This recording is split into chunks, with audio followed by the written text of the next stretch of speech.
اگر دنیا کے تمام سیریل کلر کو ایک لائن میں کھڑا کر دیا جائے تو یقیناً اس میں سب سے زیادہ خوبصورت بنڈی ہی ہوگا، اور خوبصورت ہونے کے ساتھ ساتھ وہ شاطر بھی اتنا ہی تھا۔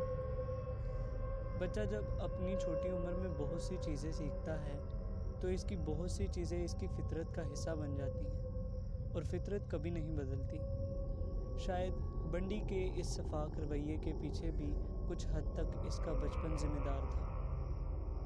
22 سال کی عمر میں اس کی ماں نے اس کو جنم دیا، مگر اس وقت اس کی شادی نہیں ہوئی تھی۔ بنڈی نے اپنے اس تاریک سفر کا آغاز 23 سال کی عمر میں کیا تھا۔ اس وقت وہ واشنگٹن میں لاء کی پڑھائی کر رہا تھا جب اس کی ملاقات کیرن اسپارک سے ہوئی۔ وہ بہت ذہین اسٹوڈنٹ اور ایک اچھی ڈانسر تھی۔ بنڈی اس کو دل ہی دل میں چاہنے لگا تھا، مگر کیرن کی طرف سے اس کو ہاں میں جواب نہ ملا۔ 4 جنوری 1974 کو بنڈی چھپکے سے کیرن کے اپارٹمنٹ میں گھس جاتا ہے اور لوہے کے راڈ سے اس پر وار کرتا ہے۔ بنڈی سمجھتا ہے کہ وہ مر چکی ہے، مگر وہ 10 دن کے لیے کومے میں چلی جاتی ہے، اور اس کے بعد کی اس کی زندگی کبھی معمول کے مطابق نہ آ سکی۔ کیونکہ بنڈی بہت شاطر تھا، اس لیے اس نے پیچھے کوئی ثبوت نہیں چھوڑا تھا۔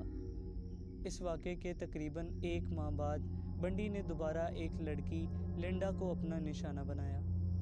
لنڈا اس وقت واشنگٹن میں سائیکالوجی کی پڑھائی کر رہی تھی۔ اس کے علاوہ لنڈا سنگر بھی تھی۔ 1 فروری 1974 کی ایک صبح 5 بجے کے قریب لنڈا ارد گرد سے بے خبر پرسکون سو رہی تھی، اور پھر بنڈی نے اپنا روایتی انداز اپنایا اور راڈ سے لنڈا پر حملہ کر دیا۔ نیند میں ہونے کی وجہ سے لنڈا اپنے دفاع میں کچھ نہ کر سکی۔ بنڈی نے اس کے کپڑے تبدیل کیے اور بے جان لنڈا کو اٹھا کر لے گیا۔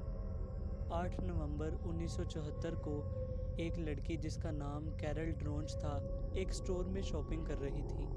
اس وقت بنڈی سٹور میں آتا ہے اور خود کو ڈیٹیکٹیو کے طور پر ظاہر کرتا ہے اور زبردستی اس کو ہتھکڑی پہنا کر اپنے ساتھ گاڑی میں لے جاتا ہے اور سنسان جگہ پر لے جا کر اس پر حملہ کرتا ہے، مگر کیرل کسی طرح دھوکہ دے کر وہاں سے بھاگ جاتی ہے۔ پہلی بار بنڈی کا سامنا پولیس سے اس وقت ہوا جب وہ تیز رفتاری سے گاڑی چلا رہا تھا۔ بنڈی کو گاڑی تیز چلانے کا شوق تھا۔ اگست 1975 میں اسی وجہ سے اسے روک لیا گیا اور اس کی کار میں سے کچھ غیر معمولی چیزیں برآمد ہوئی، مگر ثبوت نہ ہونے کی وجہ سے پولیس کچھ نہ کر سکی۔ ان چیزوں میں دستانے، چاقو، رسی اور لڑکیوں کے انڈر گارمنٹس شامل تھے، اور ایک لوہے کا راڈ بھی موجود تھا۔ اس کے خلاف اس وقت ثبوت نہ ہونے کی وجہ سے پولیس اس کو چھوڑ دیتی ہے، مگر ان غیر معمولی چیزوں کی وجہ سے اس پر نگرانی شروع کر دیتی ہے۔ مجرم جتنا بھی شاطر کیوں نہ ہو، وہ کوئی نہ کوئی غلطی ضرور کرتا ہے جسے تلاش کرنے والے اس تک پہنچ سکتے ہیں، اور یہ غلطی بنڈی نے کیرل کی صورت میں کی تھی، اس کو زندہ چھوڑنے کی صورت میں۔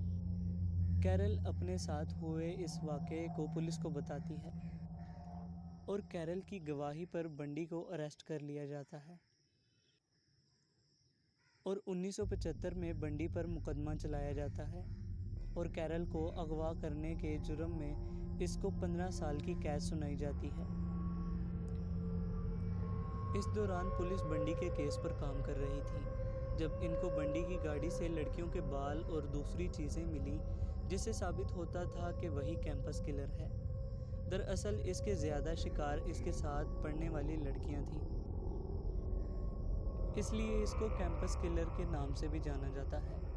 پولیس اس کے خلاف حرکت میں آ چکی تھی، اور پولیس نے بنڈی کو اسپین کلراڈو کی جیل میں بند کر دیا، مگر بنڈی واقعی بہت چالاک تھا، اور 1977 میں وہ اس جیل سے فرار ہو گیا، مگر اس کو پولیس نے جلد ہی دوبارہ پکڑ لیا۔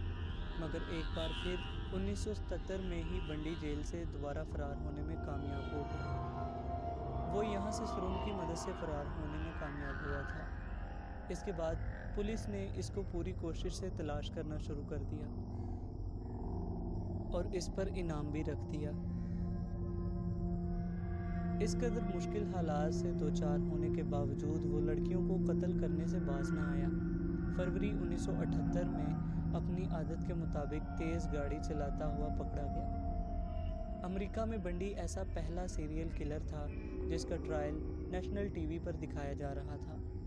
پولیس نے دوبارہ اسے جیل میں بند کر دیا تھا، مگر ہر وقت خبروں والوں کی اس کے گرد بھیڑ لگی رہتی تھی۔ جب کورٹ میں ٹرائل ہوا تو بنڈی نے کسی بھی وکیل کی مدد لینے سے انکار کر دیا اور کسی پیشہ ور وکیل کی طرح اپنا کیس خود لڑنا شروع کر دیا۔ وہ کس قدر چالاک تھا کہ کورٹ اس بات پر راضی ہو گیا تھا کہ اگر بنڈی صرف 3 قتل قبول کر لے تو 75 سال کی قید کے علاوہ اس کے خلاف کچھ نہیں کیا جائے گا، مگر بنڈی آخری وقت میں اس بات سے مکر گیا اور کہا کہ مقدمہ چلتے رہنا چاہیے۔ اس ٹرائل کے دوران بنڈی نے اپنی ایک پرانی گرل فرینڈ کیرل بون کو پرپوز کیا اور وہیں پر عدالت میں اس سے شادی بھی کی۔ ہر بار قسمت نے بنڈی کا ساتھ دیا تھا، مگر اس بار بنڈی بدقسمت رہا۔ 10 جنوری 1980 کو فلوریڈا کی کورٹ نے اس کو الیکٹرک چیئر کے ذریعے موت دینے کا فیصلہ سنایا۔ 1984 میں ایک بار پھر بنڈی نے جیل سے بھاگنے کی کوشش کی، مگر ناکام ہو گیا۔ اس کے بعد جیل میں آنے والے صحافیوں کو اس نے بہت سے مزید قتلوں کے بارے میں بتایا۔ وہ کچھ عرصے کے بعد بار بار ان کو الگ الگ قتل کے بارے میں بتاتا تاکہ اس کی موت میں تاخیر ہو سکے۔